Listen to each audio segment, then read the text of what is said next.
the Pittsburgh Steelers and their lingering flirtation, negotiation, whatever it might be at this point with Aaron Rodgers.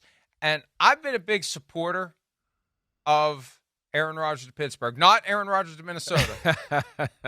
Aaron Rodgers to Pittsburgh makes a ton of sense. It's made sense for months. But given what we just discussed as it relates to Russell Wilson, and in light of the fact that I believe the Steelers are shying away from Rodgers because they don't want another guy who sucks the out of the room, because both of them do in different ways, maybe the Steelers should just say, but that's the thing. Who else are they going to get? That's the problem.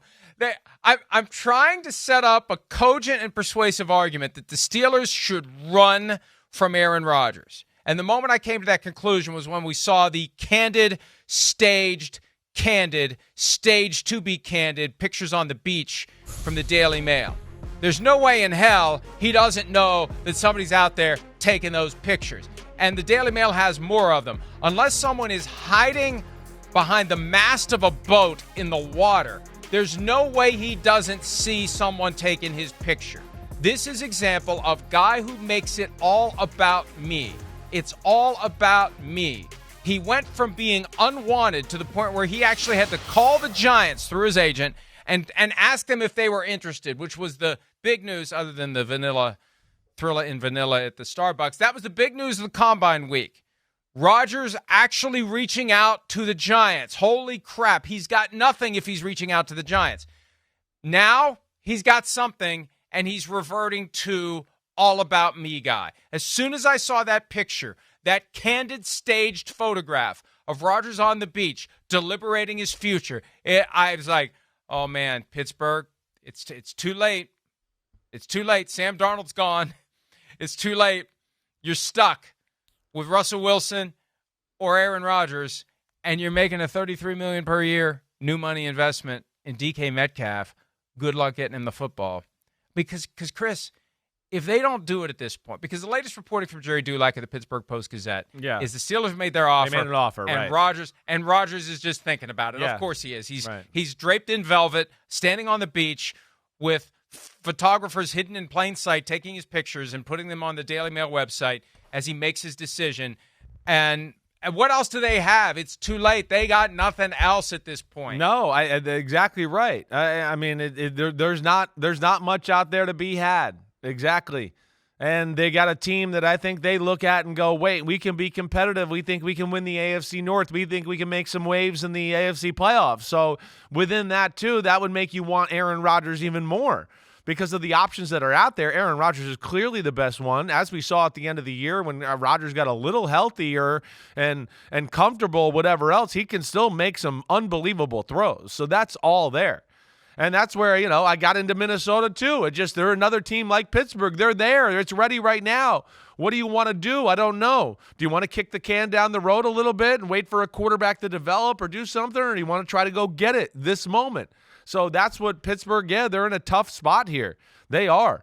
And, again, what? Go ahead. I was going to say. I know who they're going to end up with. Who you I think? know I'm looking at him right now. Who? Jameis Winston. If they don't sign Rodgers, they're going to go with Jameis Winston. Because he can at least get the ball down the field to DK Metcalf. Sure, it could be. Now, the one thing I questioned there was Mike Tomlin. Will he trust him? Because Mike Tomlin's going to want a quarterback that doesn't turn over and play the defense and through that. And I don't know. That'll be interesting. But, yes, the risk with Aaron Rodgers is that he's going to come in there and, like you said, take the air out of the room, want to take over the offense, want to change the way they play, want the offense to be played and designed for all the throws and things he wants to do, which I'm not saying you shouldn't have a mixture of some of that in there, but him taking over the offense and doing that like we saw with the Jets and like we saw with the Packers, right? That offense just ain't that great. That's not that great anymore. And we saw the Packers, he left, the offense got better, really. It got better in totality as a complete unit. And so that's where you worry about Aaron Rodgers. And the Pittsburgh's they're in a tough spot. Definitely are. Jameis was the first name that caught my eye. There are others out there that could arguably be intriguing as the Steelers go. Gardner Minshew, he's done some good things in the National Football League. Now, it didn't work out last year with the Raiders, but what did he really have? Drew Lock is out there. Joe Flacco, who was originally at Pitt, transferred to Delaware before he was drafted in round 1 by the Ravens. So he knows a thing or two about Pittsburgh. Who was the quarterback that they brought in that caused him to Pittsburgh? To go. Tyler Palko, yeah. the lefty who Tyler Palko. Couldn't throw the ball. Well, that just tells you how dumb college coaches are sometimes. That's when sometimes with quarterbacks, they're like, well, he had a transfer. He must not have been that good. And I want to be like, no, the coach was obviously an idiot and doesn't know what talent looks like. He liked a guy that had a pop gun arm over the guy that had a double barrel rifle shotgun arm. Like, yeah, I don't get that one, but that was funny. All right, wait, Tyler Palko, and how can I forget his name? Let me just indulge for a second. Yeah. I met Tyler Palko at a local Sheetz one morning as I was getting a coffee because he was in town because Anthony Becht had a football camp here. Okay. And it's like Tyler Palko just hanging out at the Sheetz. So anyway. All right, wait. So that wasn't a very good story. No, but I thought you were gonna you saw him at the damn coffee store. Wow, Tyler Palko. Is there more to that? Did he buy it? Did he buy you a coffee? No, he didn't. He didn't threaten me with physical violence or make me call NFL security. Damn, so I would have liked him more if he did. That would have been good. Maybe he will now. but all in all, those names you just said. I mean, if those are the quarterbacks of the Pittsburgh Steelers, then I'm not going to pick them to go to the playoffs. I could just tell you that. If that's the quarterback, any of those names you mentioned, I will not be putting them in the playoff bracket when we have to do that to start, training camp and all that type of fun stuff that we do in our business. Other thing here, I'm going to throw the challenge flag on Mike Florio. I don't think Rodgers knows that those cameras are there. Haven't you seen them sometimes, the paparazzi? They have things that are like this big, and they can be a half a mile away. That looks real grainy, like someone had to really focus in from a long, long way away. So I'm going to stick up for Aaron Rodgers more photos. right here. I know there's more. There's more photos, and they're not from that same kind of angle. Like the other photos make it more clear that somebody's like out in the water or there's no way he couldn't see them. There's no tree line at the beach in Malibu, or I assume he's in the West Coast somewhere. Yes, right. It's Malibu. Yeah, right. There's no tree line there right by the beach. Like, where are you going to be hiding out? But I meant to text before the show, pull up some of the other photos that are actually embedded in the article because the other photos make it more clear that there's no way that Rodgers didn't see. You don't know that. You don't know that. He could be way down. You don't know a lot of things. I know I don't, about. but I'm just saying I know you don't know that either. So I'm going to stick up for Aaron Rodgers until proven otherwise. That's far away. Look, he's far away.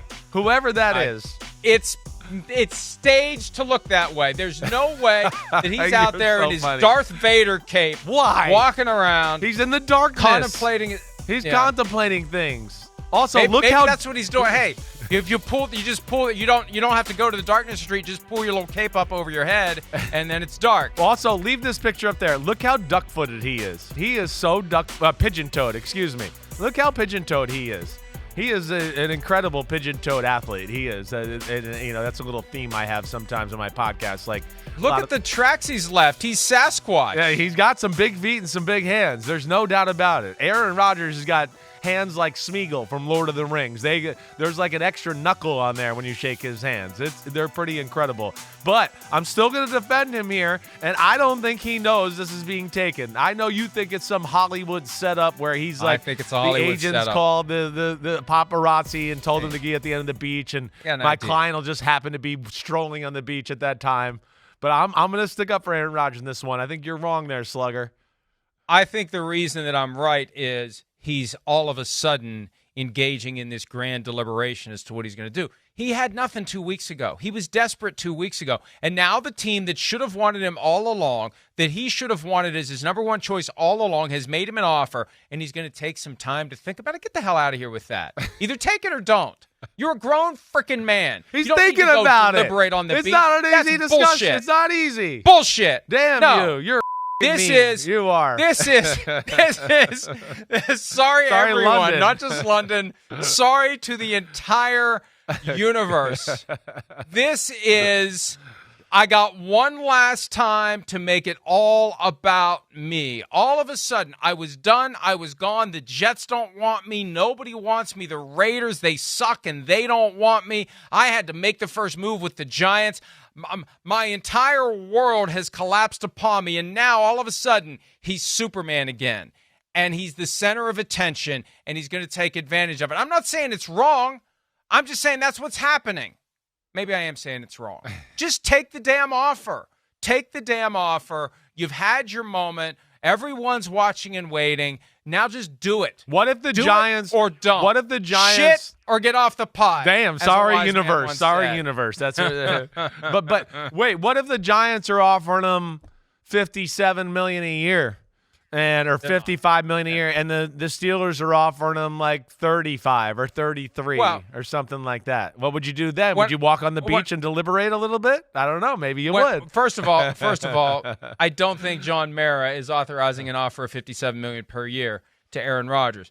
I haven't heard anything to support the idea that the Giants have blown him away financially, and I think that would be out there, because if the Giants end up with nothing, they want, I would assume, people to realize they tried to get Aaron Rodgers. They tried to get Matthew Stafford. We knew when they were courting Matthew Stafford, if they were seriously courting Aaron Rodgers and they had some offer on the table that was dramatically better than what Pittsburgh had on the table, we would know about it. And that was the factor on Monday when I heard reliably that he could have a deal in place with the Steelers by Tuesday, and the only thing that would screw that up would be the Giants just absolutely blowing it away financially, because he wants 2 years, and his best shot for 2 years is Pittsburgh. In Minnesota, it's not. In New York, it's not, because if you don't make it to the playoffs, everybody's getting fired, and the new regime isn't going to want Aaron Rodgers. He's just played that out in real time with the other team that plays at MetLife Stadium. Pittsburgh is its best chance to play 2 years and to finish his career with back-to-back playoff appearances. The Steelers haven't had a losing record under Mike Tomlin. I know Ben Roethlisberger in his prime, okay, but when it got toward the end, it wasn't great anymore. They've had 5 years of not great quarterback play, not as great as the Roethlisberger prime. Right. And they still are a team that makes it to the playoffs. They're still a team that's competitive. So you throw Rodgers into that, how can they not be better unless he truly does come in and just screw everything up, which is possible. Screw up the whole vibe, screw up the whole team, drag down everything, overcome Mike Tomlin's ability to coach up the team. That's not impossible, but I'm willing to make that bet if I'm the Steelers, and he should be willing to make that bet. If he wants to go out as a guy who, has made it to the playoffs at some point this decade. 2021 is the last year he made it to the postseason. Yeah, I listen, you said everything right. I'm with you. Giants compared to Steelers, it's not even close. You take the Steelers. I don't know about the Minnesota situation. I haven't heard anything tangible there, what they are. Like I told you yesterday, I do think it makes sense the more and more I think about it, about Minnesota trying to acquire him. Things changed in the world. I'm sorry, they did. But, yeah, damn, they're ready. With the moves that your Vikings made on the offense and defensive line and the rest of the football team, and you were 14-3 last year with a guy that everybody goes, I don't even know how great he is, and Sam Darnold, right? And I think we think he's pretty damn good. He's just got to answer questions in clutch time a little bit there. But nonetheless, they are ready. And I don't know, maybe as the Viking fan and you have more connections up there than I do, but I don't know how serious that conversation is. Maybe that made him walk on the beach and contemplate things with his blanket. I know that it's my job to find these things out. I don't want to know. That's a chocolate I don't want to put my teeth into. I'm just hoping it doesn't happen in Minnesota. And I'm starting to hope it doesn't happen in Pittsburgh, but they got no one else to turn to at this point. And after you make that investment in DK Metcalf, you're screwed and you're stuck. And they just need to hope that as West Coast Sasquatch strolls around on the beach with his invisibility cloak, maybe he'll come to the conclusion that he needs to go to Pittsburgh. Maybe the black cape is his clue. When the photographer came to his house, before the photographer went to the spot where it would look like a candid shot, they picked that blanket for him to wear. Hi, it's Mike Florio. Thanks for watching PFT on YouTube. Hit subscribe for the latest news and analysis from Pro Football Talk.